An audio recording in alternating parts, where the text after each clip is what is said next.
अस्सलाम वालेकुम guys, welcome back to my channel. उम्मीद है आप सब खैरियत से होंगे और जहां होंगे खुशहाल होंगे।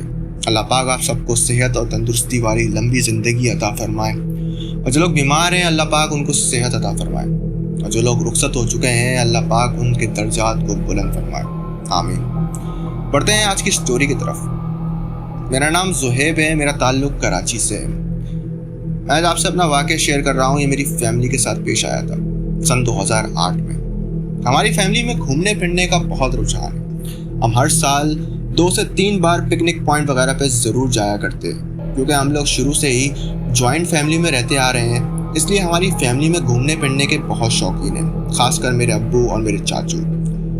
वैसे तो हम लोग हॉक्स बे काफ़ी दफ़ा गए हैं, लेकिन हम पहले दिन के वक्त ही जाया करते थे और मगरिब होने से पहले वापस घर आ जाया करते थे।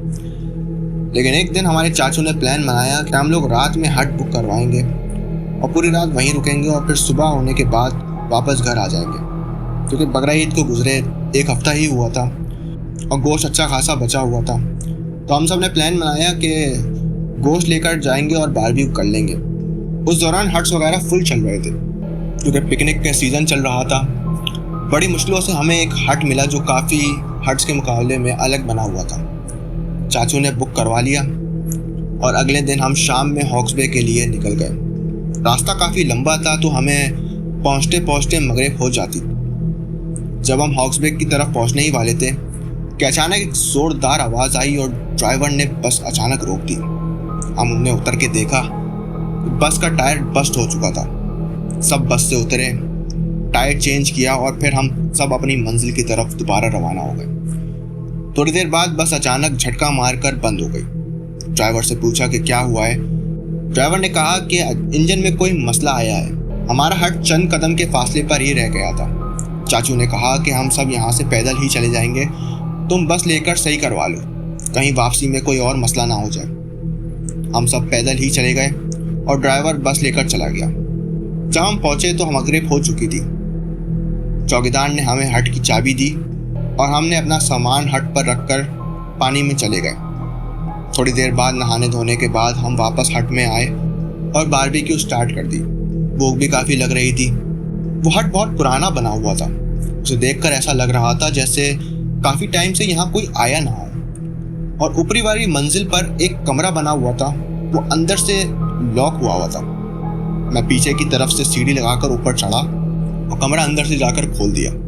लेकिन एक बात बड़ी हैरान कुन थी कि वो ऊपरी वाली मंजिल का वाला वो कमरा बहुत साफ और अलग लग रहा था, जैसे वो किसी के इस्तेमाल में हो। अब्बू चाचू नीचे शतरंज खेल रहे थे। अम्मी, चाची और मेरी बहन और मैं बारबेक्यू बनाने में मगन थे। हमारे साथ हमारी एक मेड भी आई हुई थी, जिनके पास मेरी चाचू की बेटी थी। वो बहुत छोटी थी, इसलिए उसे संभाल रही थी और ऊपरी वाली मंजिल वाले कमरे पर ही थी। थोड़ी देर बाद वो भी नीचे आ गई और कहने लगी कि बच्ची सो रही है, तो वो अम्मी और चाची के साथ काम करने में लग गई।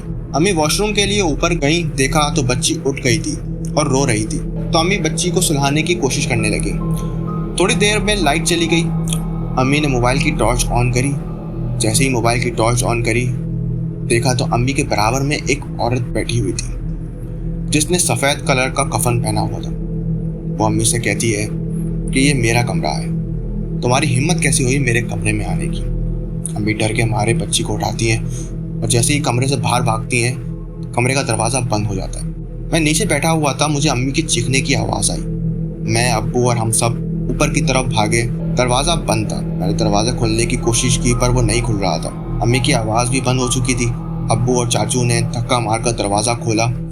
अम्मी अंदर बेहोश पड़ी थी। हमने उनको उठाकर नीचे ले गए, पानी मारा, पर वो होश में नहीं आई। समझ नहीं आ रहा था कि क्या हुआ है। थोड़ी देर में अम्मी होश में आती हैं और उठकर बैठ जाती हैं। मेरी बहन उनके पास गई, उनसे पूछने के लिए कि सब खैरियत है। अम्मी ने बहन को बहुत ज़ोर से धक्का मारा और ज़ोर ज़ोर से हंसने लगी। समझ नहीं आ रहा था कि अम्मी को क्या हो रहा है। अम्मी की आवाज़ काफ़ी भारी और अजीब सी लग रही थी। मैं अम्मी के पास गया, उनसे पूछा कि आपको क्या हुआ है। अम्मी ने मेरी तरफ घूरते हुए देखा कि मैं इसे मार दूंगी और तुम सबको भी। मेरे चाचू समझ गए थे कि ये अम्मी नहीं है, इनके ऊपर कोई जिन आया हुआ है। चाचू क्योंकि कुरान हाफिज थे, चाचू ने सूरह बकरा की तिलावत शुरू कर दी और जैसे ही तिलावत शुरू की अम्मी जोर से चीख मारकर बेहोश हो गई। थोड़ी देर बाद अम्मी को होश आया, लेकिन अभी भी अम्मी नॉर्मल नहीं लग रही थी। उनकी वही कंडीशन थी, कभी अम्मी हंसती कभी रोती। समझ नहीं आ रहा था कि क्या करें। पूरी रात हम परेशान रहे और कहते रहे कि खुदा के वास्ते अम्मी को छोड़ दो, हम यहाँ से चले जाएंगे।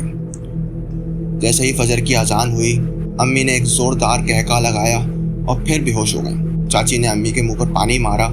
जैसे अम्मी होश में आई तो अम्मी अब नॉर्मल लग रही थी। हमने फ़ौरन ही अपना सामान उठाया और ड्राइवर को कॉल लगाई। ये हमारी खुशकिस्मती थी कि हमें कोई जानी नुकसान नहीं हुआ था। ड्राइवर फ़ौरन आ गया।